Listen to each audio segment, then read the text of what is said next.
All right, welcome everybody. We should be live on a few different platforms. So if you're just coming in, we'll give it a few minutes here before I invite Roger up. But we wanted to do a quick workshop for our pitch competition that's coming up next week. So if you're not aware of it, we're doing a Black-led startups pitch competition. We're giving out $1,000 in cash to the winner, plus a bunch of other awesome prizes with Start Engine, Realm Startup Advisory. We have Idea Motive and Fourscore Law as well. So it's going to be a fantastic event. If you're just coming through, we'll be putting some links and stuff, throughout the event on the platform or for the event on the different platforms that you guys are watching on. If you have questions throughout the event, I'm going to be right here answering them, and we'll be doing a Q&A with Roger on the workshop today. So if there's anything that you guys have or are wondering about, investors, talking to investors, pitch decks, pitch competitions, we're going to dive into all of this stuff. So I'm super excited for this. If this is your first event or live stream with us, my name is Michael. I'm the founder of Entre. We're a social network for entrepreneurs in the future of work. We do a bunch of events, and we built out our app to help connect entrepreneurs and make it easier and faster for you to find all the people you need to start and build your business. So if you want to sign up and connect with thousands of people, it's just joinentre.com. And it looks like we're good to go and off to the races here. So I'm going to bring up Roger. Hey, Roger, how's it going? Hey, Michael, how's it going? Fantastic. Thanks for doing this. I know it was kind of last minute, but I'm super thrilled that we're doing it. I think it's really important that we're kind of diving into this topic with the pitch competition coming up, and we want to do a lot more pitch competitions going forward too, because I think they're very unique events. They're great for the whole startup ecosystem, and everyone seems to really enjoy them and gets excited about them. Plus, we're giving out cash, so it's fantastic, and we're thrilled as a partner for this event. And I'd love for you to maybe start off just giving a little bit of background. Obviously, you've done a lot in your career as an entrepreneur, advisor. You've invested in some companies. So give people a little bit of background on yourself, and obviously tell them about what you're doing now with Realm Startup Advisory and all of that. Cool, great. Well, thanks again for having me on. It was last minute. That's the way startups and founders roll sometimes. I started my career, and I'll just kind of talk about my background personally and what brought me to this and why I'm doing this now. I started my career in traditional financial services, Goldman Sachs, hedge funds, started my own firm, grew it from 0 to over 10 million. And really, I enjoyed doing that in terms of asset management, but I didn't want to continue to do that for the rest of my career. I thought I was going to join a large company, cruise into retirement, and the rest is history. Well, I soon realized that I was miserable. Big companies aren't for me. I didn't want to run an asset management company anymore. So I thought about, what am I passionate about? What am I good at? And it really was, for the last 9 or 10 years, I've been helping startups, investing in startups, mentoring founders, that type of thing. So I thought, let me take my finance skill set along with what my network is and my background, et cetera, and really just help startups and founders. And really, my niche is underrepresented founders. And it's just really important for me. I'm Hispanic, but I love to help female founders, LGBTQ, minority, non-US citizens. And I've known you and Entre for a while now. Back in the day where you'd actually go to an event in person and meet people. And I just love the energy, and I still love what you're doing in this new normal that we're in. So really that brings me to today and what I'm doing for startups and founders. And it's kind of like taking that finance function and outsourcing it, or going remote or fractional. I mean, I was remote before it was hot like it is now. So that's what I'm doing. I've gotten tremendous kind of feedback and genuine just gratitude from my clients. So just trying to pay it forward. I'm sponsoring the Black-led founder pitch event. I'm so excited to do that. Sponsor the female founder event. That's what I want to do, and that's how I want to help give back and just share my knowledge. And because I know what it's like to be that person in the room that, you look different from everyone else. So without any further ado, we could just like launch into it, because I really want to help prep these founders for this pitch competition or any other pitch competitions, then also talk to them, a little bit about their pitch deck as well. Yeah, I think it's extremely important, and I love your mission and how you run your company and everything that you stand for. It's extremely important for us, and the reason why we do all these different types of events is because our whole focus is helping as many entrepreneurs as possible and making entrepreneurship accessible and inclusive to everyone, right? And giving people all the things that they need from their phone, right, with our app, right? So you can connect with all the people that you need to connect to, get all the resources that you need from anywhere in the world, no matter how much money you have. That's the whole point of what we're doing. And it's one of the reasons why we love working with you and doing these. So, fantastic intro, and absolutely super excited for this, because I think it's it's a really important topic. It's something that it's kind of an ongoing thing, right? Developing your pitch, developing your story. People do it throughout the whole life cycle of their company, and you get better and better at it as you keep practicing it. So I'd love to have you kick it off. I'm going to be in the background. I'll be keeping an eye on all the questions and comments and stuff. I might pop back in here or there, but I'll pass it over to you now, and cool. Feel free to kick things off.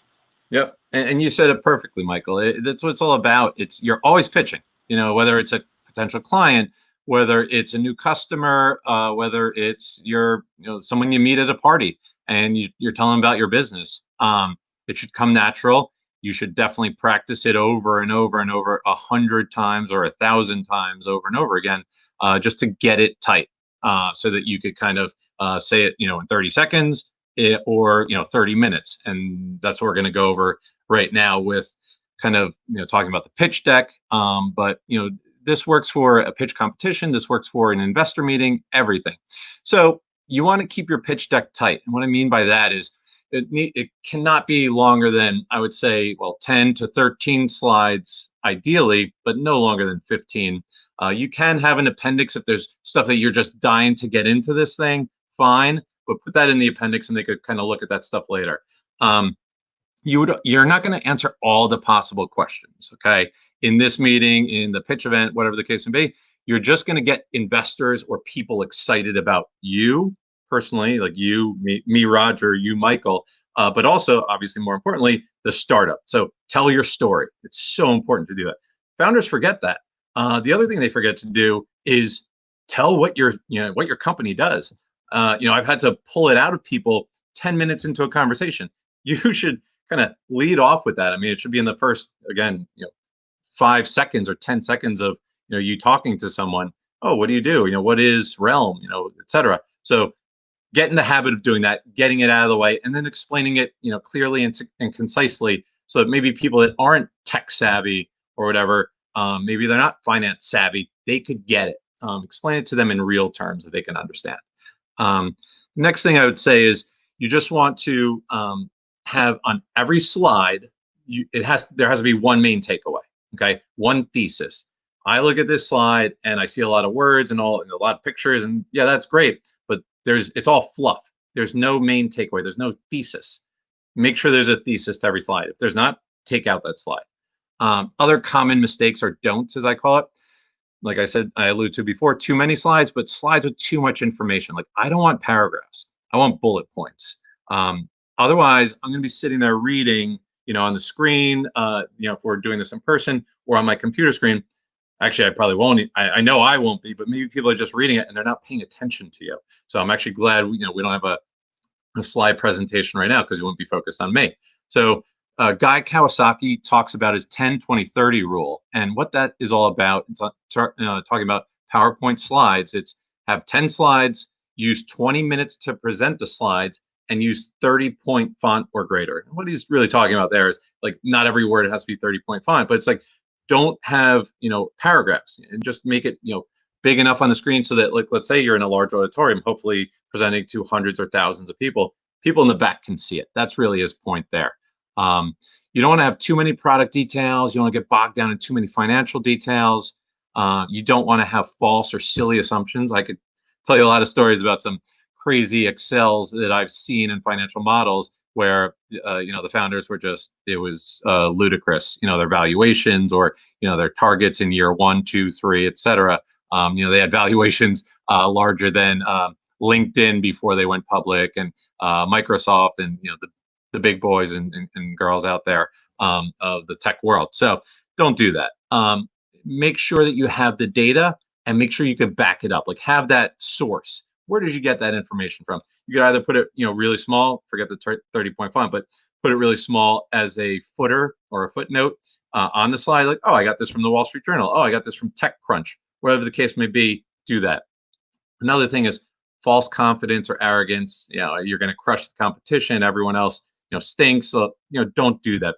People in general and investors don't like to see that. They see right through that. So don't do it.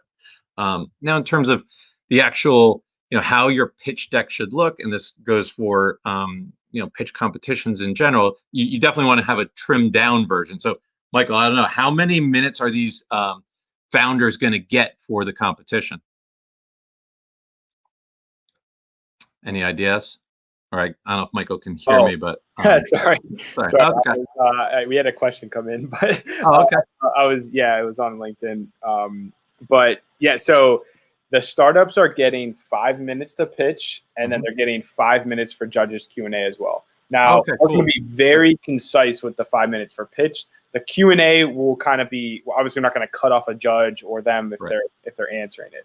But the 5 minute pitch, we're going to literally start clapping at 5 minutes on the dot. So we want to give everyone a fair shot, and we don't want to give one person leeway on that. No, that's vitally important. Yeah. The timing.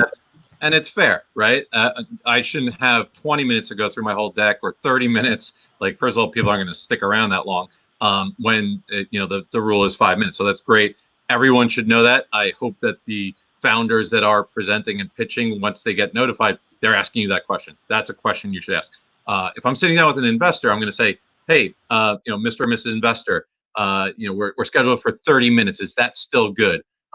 Maybe you spend 5 minutes chit-chatting. Well, that cut into your valuable 30 minutes. Or they say, what, I only have 20. Can we kind of hurry this up? Just know ahead of time so that you're prepared, and you could kind of, hit the high notes, go through the highlights or the Cliff Notes version.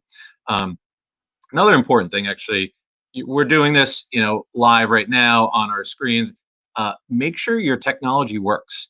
Okay, I prepared for this room. It's actually, I'm sitting in my in-laws' house. We're in Northern California, in Silicon Valley, actually. But I want to make sure everything worked. So make sure you're prepared. Make sure the technology works. Make sure you're logged in. You have all the info that you need. Make sure that the person has the right updated deck that they're going to be using, or the judges have it, whatever the case may be, because you don't want to spend time fumbling around. It just looks unprofessional. So that's a major thing. Now, about that 5 minute rule to present, you want to practice. You want to record yourself if you can. Watch it. See where you're stumbling. See where, it just doesn't sound right. It's not natural to come out of your mouth. What slide? Oh, this slide's giving me trouble. Maybe delete it entirely, or reword it, or do something like that.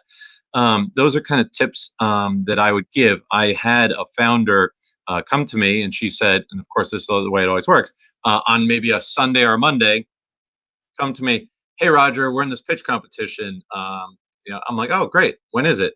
Thursday. Okay, so we had to edit the deck. She had to practice. We had to find out the details of the pitch competition. I asked her all these questions. She didn't know. She went back, got the information. I helped her trim down that deck. She practiced, and to her credit, she nailed it. I was in the audience watching this event live, and I love this because she said the last word as the timer went off at 5 minutes or 7 minutes or whatever it was. And I gave like a fist pump. It was like watching Jordan hit that last second shot, to win the finals or something like that. That's how old school I am. I'm not going to go LeBron. I'm going Jordan. So that's kind of the way you have to do it. Record yourself. See what you sound like. See what you look like. See where you're stumbling. These are all important points, and just keep doing it. Get those reps in. so that it comes natural. In terms of the Q&A, that's a little bit of a wild card. You won't be prepared for that, so that'll be actually a good thing to get some of these live questions and see how you react. But again, just be cognizant of the timing. Maybe look up the judges. I'm all about over preparing. See where these judges are coming from. See their past experience. Maybe you have a commonality that you could drop in during that Q&A. Something like that. I think it goes a long way, and it'll just show them honestly that you are prepared. You are more prepared than the next person. And sometimes when it's close, maybe that's not going to win you the competition if you have a terrible idea or a product. But if it's close between you and the other person, that could get you over the line and get that judge's vote. So those are kind of the things that I would say. Just in terms of the actual pitch deck, you want to include things like on the first slide, have you like your website or the app up like on that title slide, because that's going to be the slide, honestly, that's going to be on the screen the longest, most likely, right? If you're going into an investor meeting, you're going to be set up. Someone's going to help you set up with the tech if you're going to be presenting, on a screen or whatever the case may be. But that slide's going to be up for so long. Make sure you have realmstartup.com on that first slide, like you see it at the bottom of the screen right now. It's just going to be there the whole time. You want to have kind of what's your the quick one-liner. What's the one takeaway? So Realm is outsourced strategic finance and operations expertise for startups. That's what I do. That's what I help clients with. You want to keep it short, sweet, relatable. The next slide typically is what traction do you have? What are you proud of? What are your milestones? What have you done? Maybe you bootstrapped, like put that in there. Bootstrapped our way to, I don't know, $10,000, in MRR, monthly recurring revenues. If you use acronyms, make sure you define them. Never assume that your audience knows what you're talking about. Using jargon, explain that kind of stuff. Talk about growth metrics. That's key in early stage companies. Highlight any press that you got, any partnerships, any accolades. I was in the, I frequently appear and contribute on CNBC. I actually put that in my email signature. You could click on that link, to see it. You could follow me on Twitter, all in my email signature. These are kinds of things that you want to highlight in your pitch deck. It's great too, customer success stories, testimonials. Put that all there, put it on your website, get it out there for everyone, the whole world to see. Talk about your market. The next slide would be your market opportunity. How big is your market? Investors really care. They care about your team. They care about the market opportunity. What's the size of this market? Things like TAM, total addressable market, SAM, serviceable addressable market, and SOM, serviceable obtainable market. So what's the large market size? Billions of people. Yeah, sure. Okay, great. Can you get every single one? No. Serviceable addressable market. What's a more realistic number? And then finally, serviceable obtainable market is what can Realm go and capture realistically? Have those numbers, do the math behind it. That's critically important. Be prepared to defend that. The other thing is your customers. What does your customer look like? From a income perspective, where are they located? Tech savvy, not online, offline. All those things are important to address in your market opportunity slide. Talk about macro trends and insights. And again, these are all bullet points. So we're not going to be writing paragraphs. Obviously, you'll talk about it and go through it quickly, but you're not kind of writing that all on the slide. You're not giving it all away in a slide deck. The other thing is you want to talk about, okay, what's the problem? What are we addressing? And how are these current solutions inadequate? How is, what's different about your company? That's what I would do there, and be armed with data. Data is key. Talk about, you could even have like a case study slide. This is probably not going to be in a pitch competition, but you want to have this in your pitch deck if you're going out and raising capital. Show this stuff. And, use images, charts, pictures. Maybe have a video link in there. They can look at that after. You're not going to do that during your presentation, but have those things in. I've seen actually people use these video links and play the video during a pitch competition. I just couldn't believe it. I was like, what are they doing? They're wasting valuable time.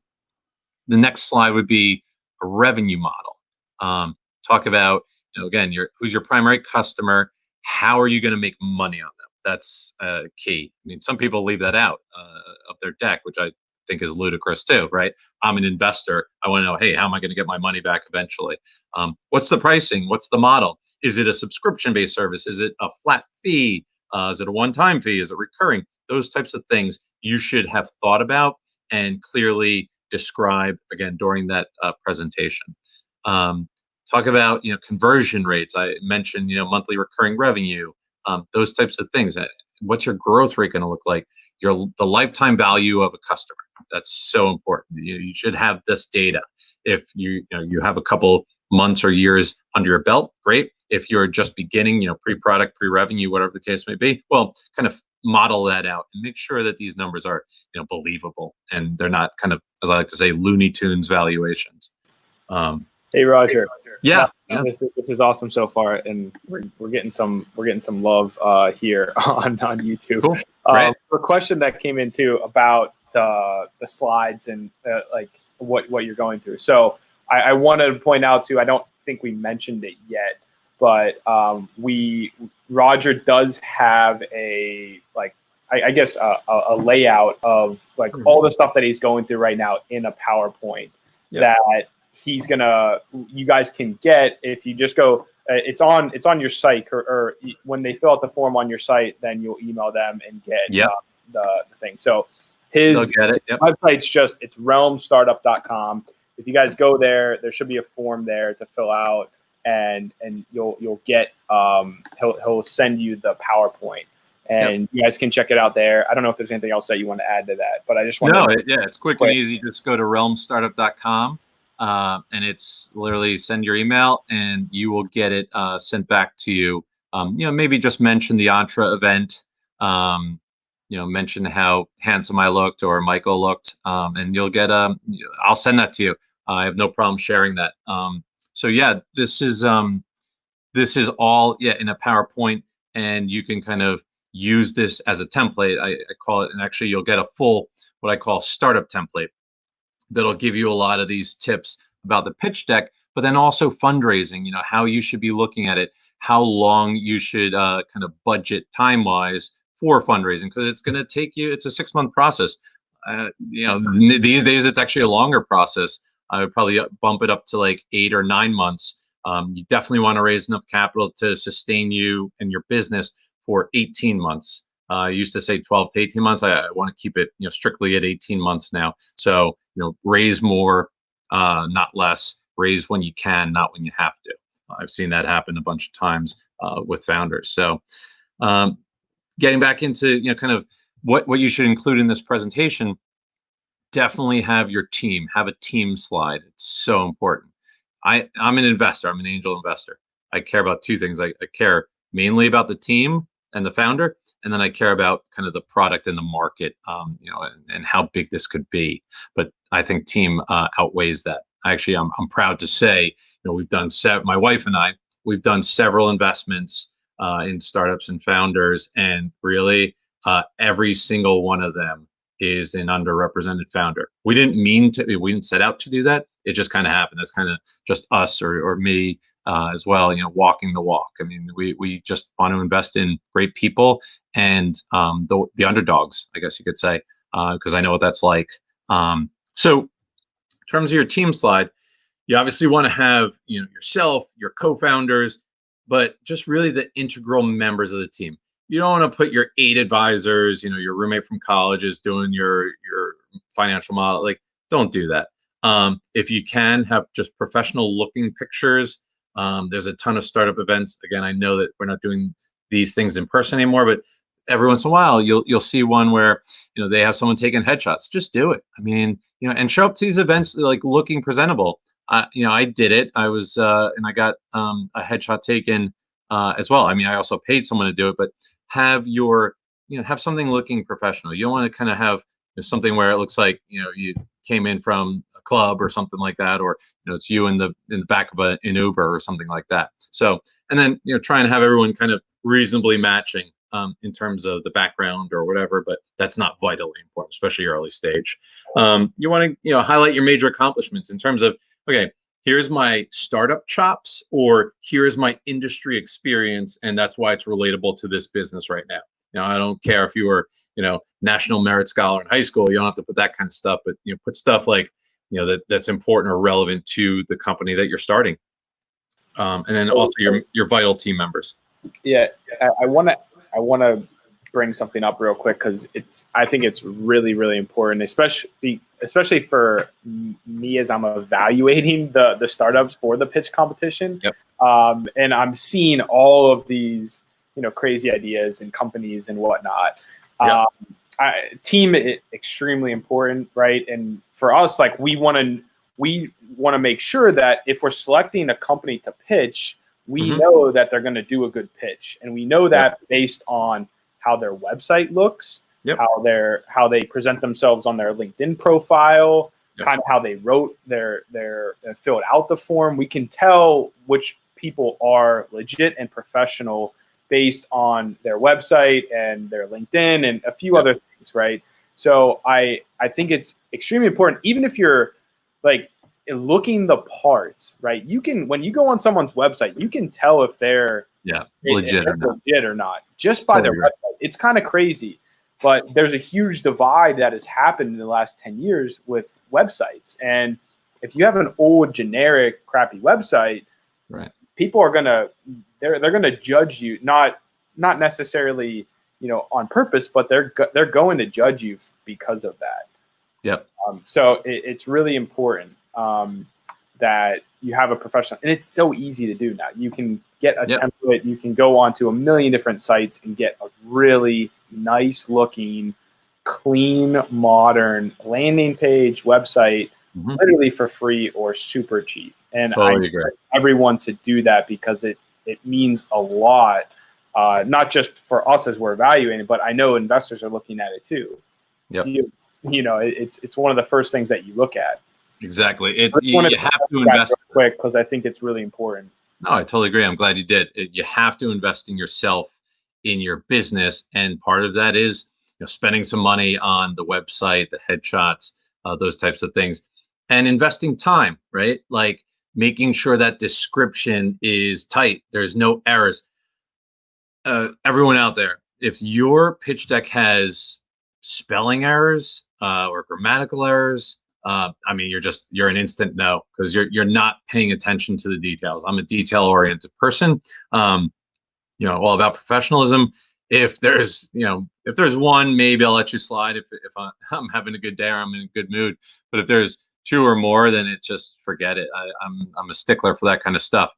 So why am I going to give you my money, and how are you going to raise millions of dollars or hundreds of thousands of dollars and be trusted? A trusted steward of that capital if you're sloppy. So that's what I would say.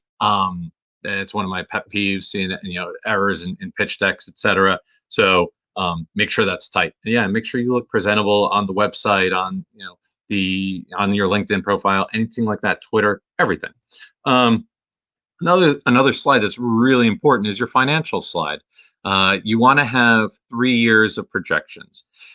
Some people want to have 5 years. Some investors do care about 5 years. I don't, and I'll tell you the reason being. Who knows what's going to happen? No one's, and especially this day and age, no one knows what's going to happen in 3 months. Never mind 3 years, 4 years, 5 years. So let's keep it realistic. You do want to see something in some sort of thesis, and really what it is I'm not evaluating. Okay, what are your revenues going to be like in 3 years? That's not important. What I want to see is your thought process. Were you thoughtful about your numbers or not? That's the way I've eliminated certain investments. Is hey, these guys, these gals aren't realistic about their numbers. It's a pass for me, because they're just kind of slapping together that Excel spreadsheet and showing growth rates of 10% every month to infinity. It's not the way the world works, as we could say. Another key part of that is having 2 assumptions. You want to have your bull case and your bear case, or your base case, if you don't want to put bear. The base case or the bear case is you're going to blow those numbers away in your sleep. So you want to be ultra conservative. You want to be, you want to show growth, of course, but you also maybe show a little bit of a hiccup. Like, let's say, so what does this base case look like? I'll go through. Let's say you're raising $1 million, and you're planning on growth rates of 10, 20, whatever percent. Well, the base case shows, well, maybe we didn't raise that million. Maybe we raised 500, 600,000. Maybe we didn't go out at 10, 15% growth rates. We got something more like 7 or 8 or 9%, whatever the case may be. So those are the kinds of things. Or maybe it took you longer to raise capital than you thought it would take. Maybe you didn't hire that CTO. It took a while to get someone. So that's what your base case or your bear case kind of shows. The bull case is everything goes right. You raise $1 million, you raise it quickly, you got that rock star CTO that you wanted, you got a great sales team in place, and the economy's going great. So that's why you want to do it. And these last 3-4 months have shown why that's essential to have. And that's the other thing is, if you did your financials in January and you haven't redone them, again, that's another pass for me. Every investor is going to ask, when was the last time you updated your financials? Or they see stuff kind of, just exponential growth, like through March, April, May, June of this year. They're going to say, hey, like, that's not true. That this is a BS model. So make sure it's updated. Make sure it's realistic. I can't emphasize that enough. Stuff that you want to show, your total customers, total revenue, total expenses, EBITDA, if you want to get really technical, earnings before interest, taxes, depreciation, and amortization. There's my Wall Street jargon coming at you. This is, it's really important, and you want to present it in a clear, concise manner so that, as I like to say, it's suitable for investor consumption. It's easy to read. It's not just a mess of an Excel spreadsheet. And by the way, you're not showing these Excel spreadsheets in that intro meeting. You're just alluding to it, and you can kind of put the highlights, those summaries, like I just said, in one slide. I even, like, some people prefer to leave that financial slide out. I'm fine with that as well. You can just put bullet points about customers or growth rates or whatever. You could keep it a little bit nebulous and then save that for a future meeting, just so if there's ever got your deck got into the hands of a competitor, they won't see your playbook. So I think that's important. Another one that I love, and this is an image, you should create a table where it's the competitive landscape. You could Google that and see what it's like, or you can obviously check out this template that I'll send around if you request it. What it should have is just a bunch of green check marks. Like, why am I different? Well, what does Realm offer? Well, it's all these things, and you have these green check marks under Realm, and then you have the company logo, and then you have your competitors. You want to show, hey, let's be realistic. That's the other thing. You can't say, oh, I have no competition. That's BS. Someone somewhere is doing something like what you're trying to attack. So put your competitors there. Again, you're being thoughtful. You know that you have competition, and this is what you're going to kind of, this is how you differentiate yourself. So then you have these red X's, like where your competition doesn't do those things. You can have check marks next to the things they do. But of course, you want to have it where Realm has all those check marks, or your company has all those check marks, and these other ones, yeah, they have some, but they don't have them all. So I love that slide. It's very visual, easy to see, easy to comprehend. So have that in there. That's one I highly recommend. And then really the other thing is, investment details. Maybe it's not for this pitch competition, but if you're pitching an investor, you want to have the details. And what does that mean? Okay, how much are you raising? What are the terms? Is it equity? Is it debt? Is it a convert? Is it a safe note? What are those types of details? The timing. When do you expect to close this raise? Any existing or notable investors, if you've already raised, or that you've gotten from during this round, or just past rounds. Friends and family is fine. You could say raise 50,000 or 25,000 friends and family around. You're not going to put, oh, my uncle Jake, who's really rich, he gave me 25 grand. You don't do that kind of stuff. And then also important is use of proceeds. Like what's this going to go toward? And it's important. People ask me this all the time. Is it okay if I pay myself? Of course. Investors don't want to see you scraping by, and eating cat food kind of thing. Pay yourself. But if you're raising $1 million, you're not going to pay yourself 300 grand. Like that's just silly. If you're raising $1 million and you need a CTO, yeah, you're going to have to pay that person probably the lion's share, but pay yourself a decent living wage. And it shouldn't be more than, I'd say, 20 to 30% of your raise. So if you're raising $1 million, maybe it's 200 grand, 300 grand for all salaries, not your own salary alone. X percent is going towards salaries, Y percent is going towards sales, marketing, etc. You don't want to just throw a bunch of, you want to obviously conscientiously spend that money.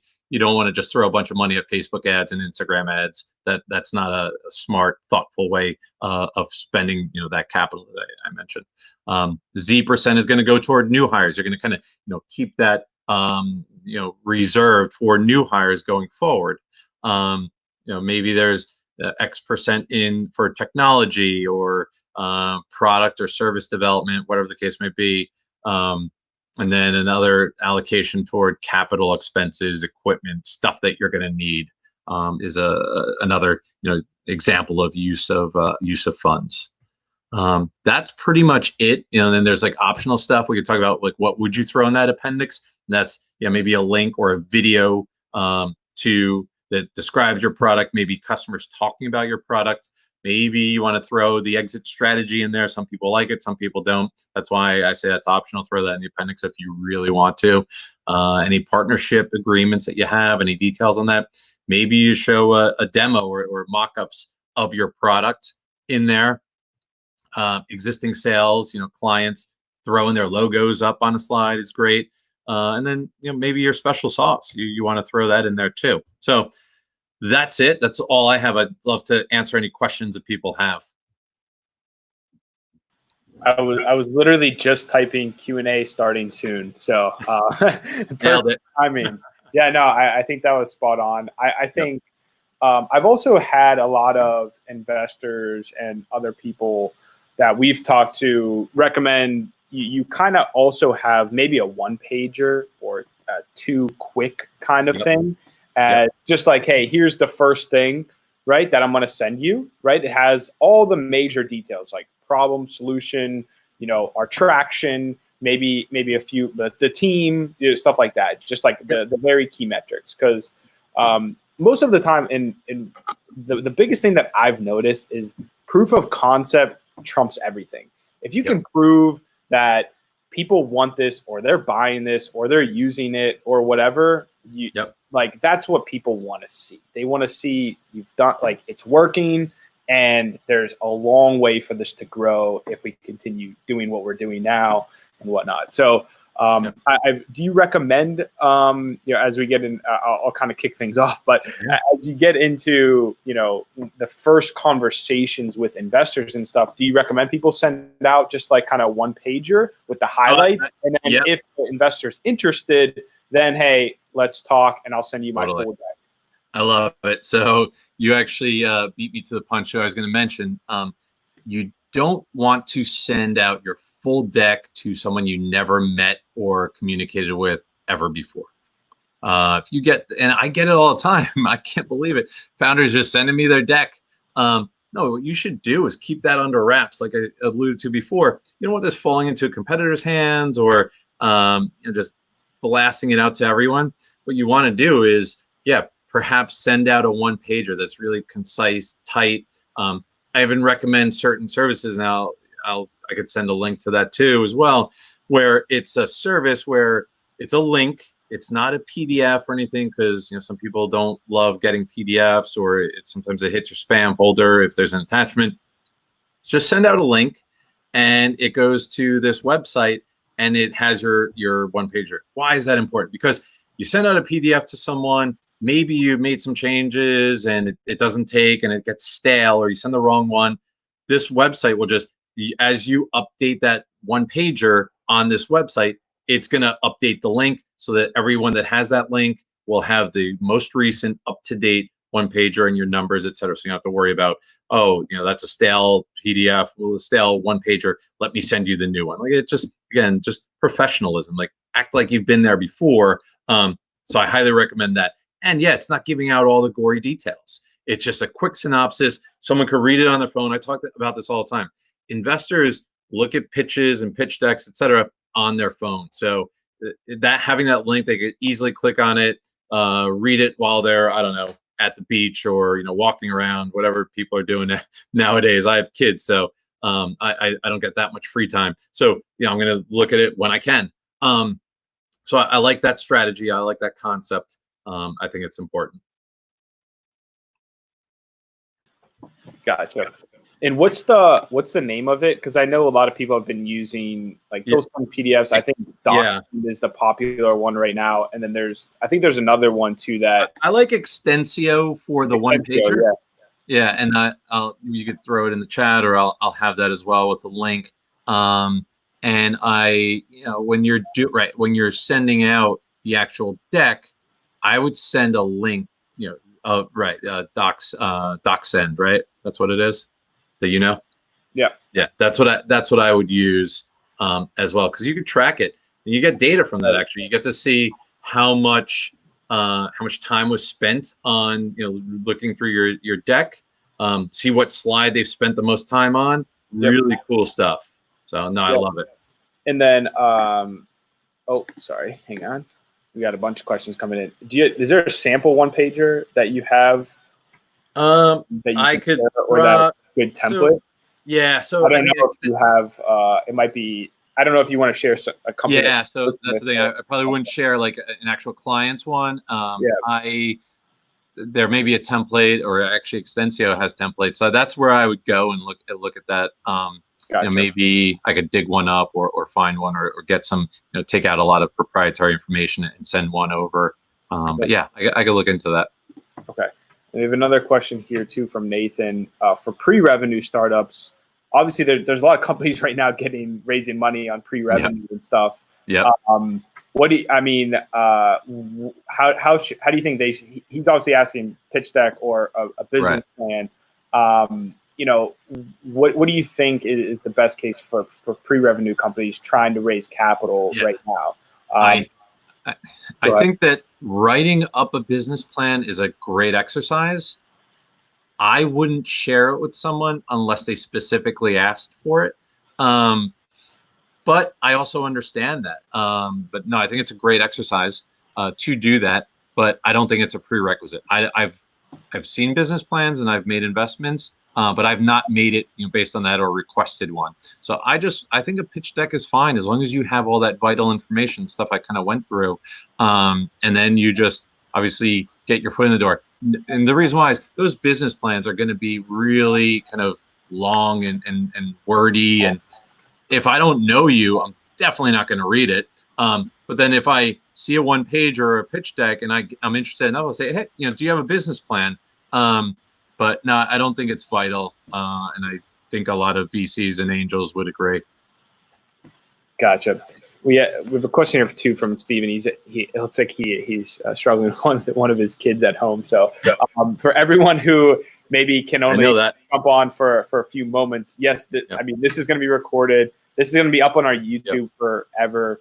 We're going to, obviously be sharing this out and stuff too. And we'll be putting together some clips and everything. So yes, it will be available later on as well for you. I also, for everyone who's asking about the one pager thing that he mentioned, I put the link to Extensio in the chat there on YouTube.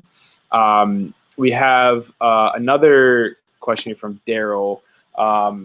Is it okay? So it looks like he's talking about co-founder dilemma, getting wrong, like having the wrong team set up. Mm-hmm.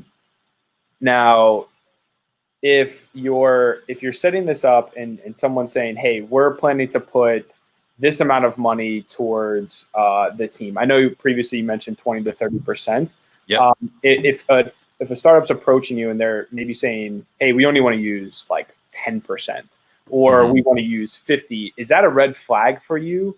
Or how do you think about it when people are kind of off that, 20 to 30%? Yeah. So if it's a lot, and then also if I've noticed that they're thinking about or talking about giving away a lot of equity, that's a red flag to me, because founders, I got to say, you have to treat your equity like gold, or whatever is even more valuable to you than gold. It's there's only so much room in a cap table. It only goes up to 100%. I've seen this happen before where founders lose control of their company because they gave away too much too early or raised at a ridiculous valuation. And I mean, we see it every day. We see it with small, large, medium companies. So it would be, if you're kind of, like I said before, if you're going to use 50% of the proceeds to pay yourself and your co-founder, well, I don't love that. If you're using, again, let's say raising $1 million and you're using 200 grand to recruit a CTO, and that's like the most important, and that's going to be the highest paid person in your organization by far, I'm actually okay with that. So 200 grand for that. And then, yeah, of course, they're going to get some equity. Make sure that it vests in different tranches. You don't give away all 10% of the equity that they're going to get in day one. Have that vest over a period of time. A 1-year cliff with a vesting schedule of 3 years. So they have to wait 1 year, or a hurdle, or whatever the case may be. But yeah, don't give away all that equity all at once. And then, yeah, of course, you're going to pay yourself and your other team members on top of that. So I'm okay with that. So yeah, I would be careful of that.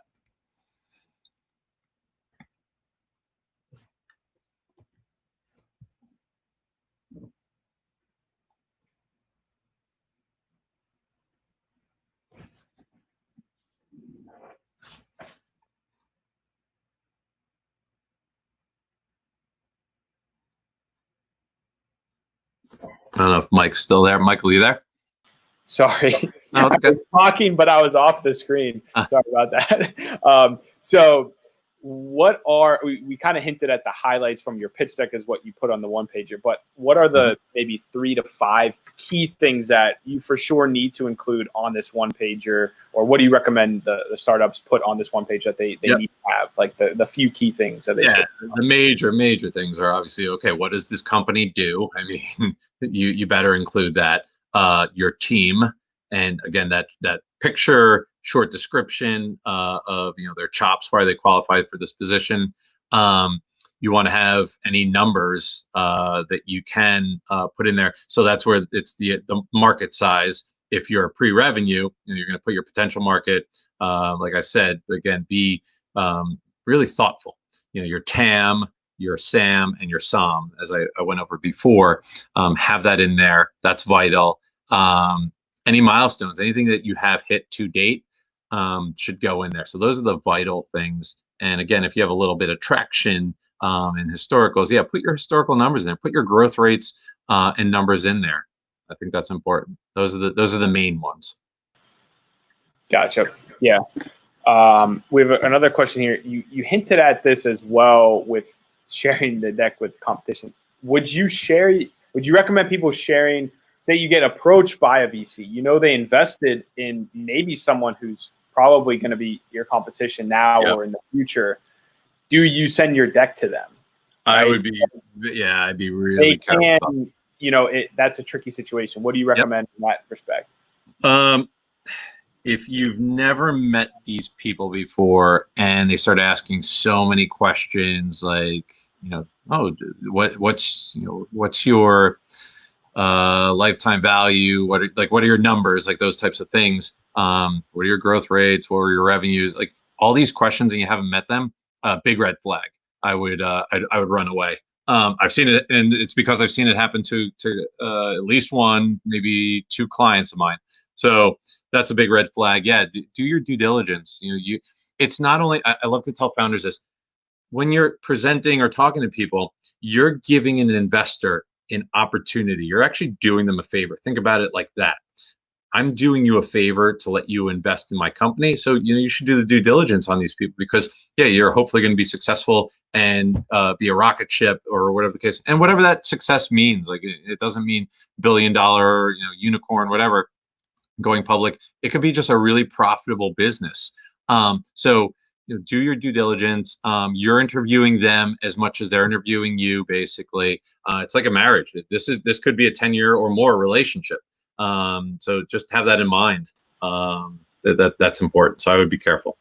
Yeah, I absolutely love that approach, because it's something that that's how I approach talking to investors. And I think oftentimes as founders, you're trying to sell the investors, and you're trying to you're almost putting them on this pedestal where Right. it should kind of be the other way around, I right? agree. And the best deals, they are that way. If you listen to old interviews of Mark Zuckerberg when he was first starting Facebook and growing, he didn't have to pitch Facebook. Right. Investors were clawing and scratching, Yep. trying to invest in his company, right? And most of the time, the best deals, the VCs have to sell the founders, right? Totally. And that's how I want us Entra to be. That's how I'm building our company. I want to be so good that people come to us, right? Yep. Like Exactly. that's how I'm focused on growing. And I can't stand like the idea of selling in a sense. Like I want to share what we're working on, and I want people to be excited about that. Like, totally. And I think that is the mindset I wish more founders would have. And I think it's important too to have that going into a talk with an investor too. Yep. Yeah, and I think it changes your whole attitude and your perspective, right? It's not arrogance or cockiness. It's just confidence. Like that's the way you should go into these meetings. Definitely. 100%. So we have another question here from MK. So it's pretty interesting about like getting a meeting after the email stuff, right? Because you go back and forth via email, and it's like, hey, like as a founder, I really want to do a video call with you or meet you because I can answer questions easier. You would take something in my deck the wrong way, and I can explain it. So when you're going back and forth, how do you actually, and a lot of investors don't want to do meetings because they're trying to conserve their time as much as possible. How do you land that meeting, or how do you recommend founders like really go from the email to the meeting? Because that can be very difficult sometimes. I totally understand. And this actually goes back to, the quality and the type of investor you want on your team, right?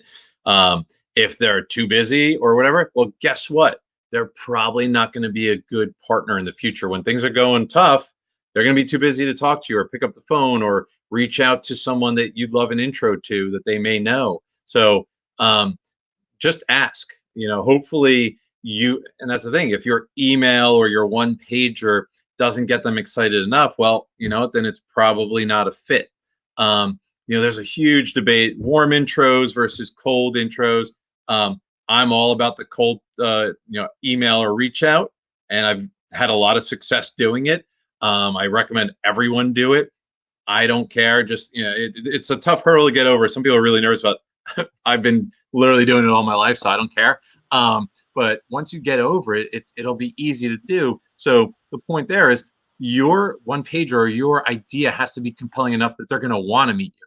If they don't, and they're resistant to meeting, in person or, via Zoom call or whatever, well, then it's probably not a good fit. And you should actually be thankful. Here's what I say to founders is a yes is the best answer, of course. A no is not as good, obviously, but still a good answer. It's a good result. And a maybe is the worst, or just ghosting is the worst. So why is yes is obvious. Why is a no good? Because then you can move on. It's great. Just get on to the next one. Find the people that are interested or maybes or whatever. Which those stink too, because you're just left hanging. So that's what I would say. Just ask, and just make sure your presentation and one pager, et cetera, are tight to just spur that interest. Following up, if you send me an email today and you don't hear back like in a week or two, maybe you send that follow-up email or you wait a month. I personally don't love it when I get that follow-up, cold follow-up. Send out that cold email or whatever, but I don't know about the cold follow-up. If they're interested, they're going to get back to you, and it may take a couple weeks. So give them time. Don't send me an email on Monday and then send me another email on Thursday morning. Like, it's just, come on. Everyone's busy. Everyone has stuff going on. So I wouldn't do that. Yeah. I usually do send one follow-up, but I wait at least a week and a half or 2 weeks. Oh, easily. Yeah. Because I mean, I actually like when people follow up with me because literally sometimes it just slips through your email, Yeah, right? totally. And I appreciate the one follow up, but if it's like 3, 4, it's like, dude, Oh yeah, come on. no So way. I totally agree with that. So MK's kind of following up here. Do you have maybe a quick like one sentence or 2, 3 bullet points? What should people be putting in the cold email that could maybe entice or interest an investor? Or and we're kind of doing the whole playbook here. Yeah, but, we're getting into it deep. And should they include that one pager in the first email, Yeah. or should they wait for a response first? I would say, and I'm getting a little bit better at this, but I write a lot, or I'm trying to write a lot. I actually have a blog post on my website, so check out that. And one of the posts is talking about cold emails. So I'm not going to get too deep into it because I want to get to as many questions as possible. But the bottom line is, you want to do your research. So a cold email, I don't mean sending, hey, blank, this is, Realm, this is what we do, blah, blah, blah. No, it's, hey, Michael, I saw that live with Entre event last Thursday with that, guy or whatever in California. Who cares about him? But really interested in Entre, maybe doing whatever. Make your ask, but then, kind of show that you did the research on that person. When you do that, like with me, so I went to Penn, I went to Wharton undergrad. Whenever a Penn student says, hey, fellow Wharton alum, like I've actually put that in the subject of the email. I've done research on this target. We have an affinity. So that's my definition of a cold email, because I don't know you, but I kind of think it's like an affinity. Like there's some warmth there. Like we're both, I don't know, soccer fans. We both, I don't know, we're both affiliated with Entre. I met you at this event. I respond to those emails. Okay. If you've done your homework, and I know it takes a long time to do and to craft, but I'd rather you send 5 good targeted emails like that, or 10, than 100 or 1,000 cold, just form letter emails. That's just me. That's what my definition of is. And yeah, definitely read that post that I have online. Yeah, it's a great post, and it's just on the site. You sent it to me as soon as it went out. I think like a month or 2 ago. It was awesome. Yeah. Because I'm always doing cold outreach too. Yeah. I think if you can relate at least a little bit to somebody else, it changes everything. And that's why I love doing events, because every event, every speaker that we bring on, boom, it's like not only we're talking to them, but they know who we are, right? So it's such an easy, I mean, we've built out a huge speaker database, investor, founders, all sorts of stuff of people who have spoken at our events and whatnot. But then also podcasts, even YouTube videos. This is why I listen to this stuff, because any guest that goes on someone's podcast, if they drop their email, I'm sending them a thing. Hey, great interview on the podcast. Definitely. I do XYZ. Let me know if you're interested or whatever.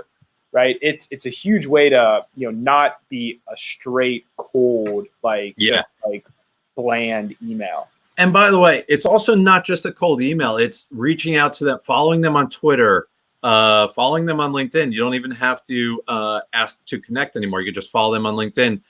So then you're replying to a tweet. You're retweeting a tweet with one of your comment, your comment on one of their tweets. All those things, that counts. Touches, right? Maybe you do that a few times, and then finally you feel like you've built up enough currency with them, or God forbid they actually follow you or respond to you. Well, then you're in. I mean, it's that easy. Then you send them a DM or whatever, and you're in. Like I like doing that too. You got to spend the time. You got to make the effort. 100%. I've gotten clients from Twitter. I've gotten clients from LinkedIn.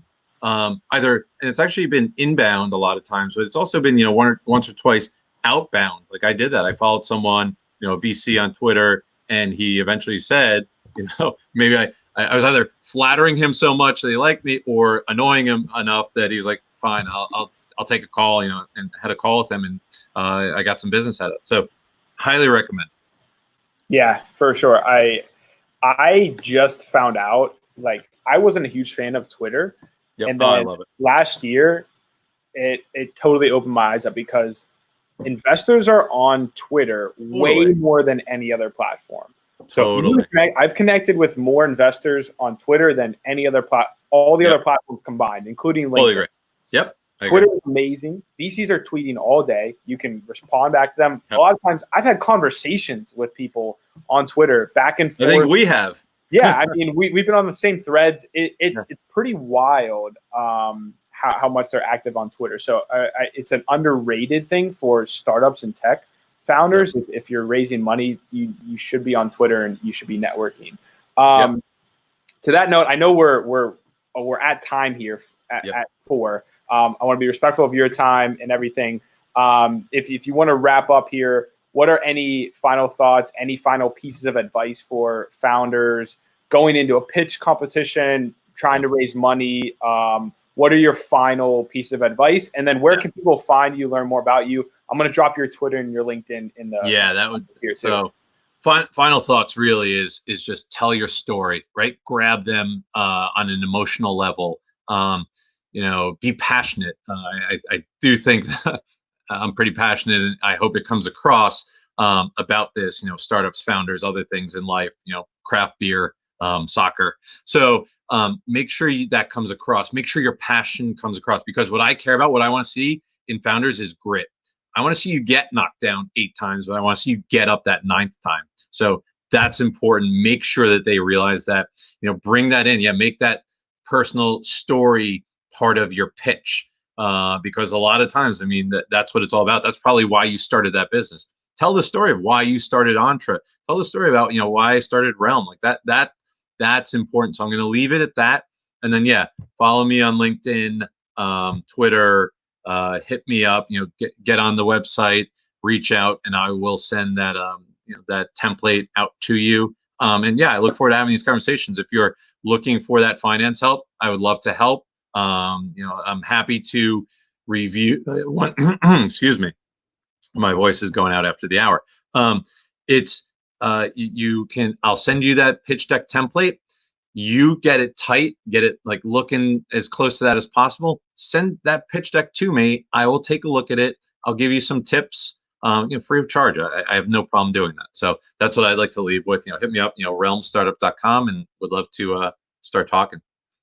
And good luck. Any of the founders out there, the Black-led startup founders that are pitching and competing, I will be on that. I'm excited, and I'm looking forward to your pitches. Amazing. I just dropped the link there, and your LinkedIn and Twitter. We have someone asking about Instagram. Do you have an Instagram? Oh yeah. So I'm not I'm not very Instagram savvy, but I do. I have it should be @Realm Startup is my handle, I guess is what the kids say these days. So I'm on there. I'm not very active on it. Michael, that was my last one that I was like, I really don't want to be on the gram, but you're not on my wife convinced me to be on it. TikTok yet? No, you will. I will guarantee you there will not be any TikToks of me or Realm Startup on there. No way. It's pretty crazy what's going on with all of it. We've been testing out TikTok. It's been actually pretty good for us lately. So it's super interesting. Obviously, very young crowd, but it's funny what's happening. But Roger, thank you so much. This was awesome. No, definitely reach out to Roger. Use Roger as a resource if he can help you. He's a fantastic person to know in the startup scene. Obviously from New York, but also you're out in California now. Oh yeah, here's some news. Moving out to LA, California. Yeah. I'm gonna be in LA. So any LA or West Coast people, definitely reach out. Would love to meet you. Hopefully when things blow over in person. So fantastic. All right, Roger. Take care. Right. Thank you so much. It was great. Thanks, Michael. And we'll see you next week at the pitch competition. Yep. And thank you so much, everybody. Appreciate it. Thanks, everyone. Take care. See you guys.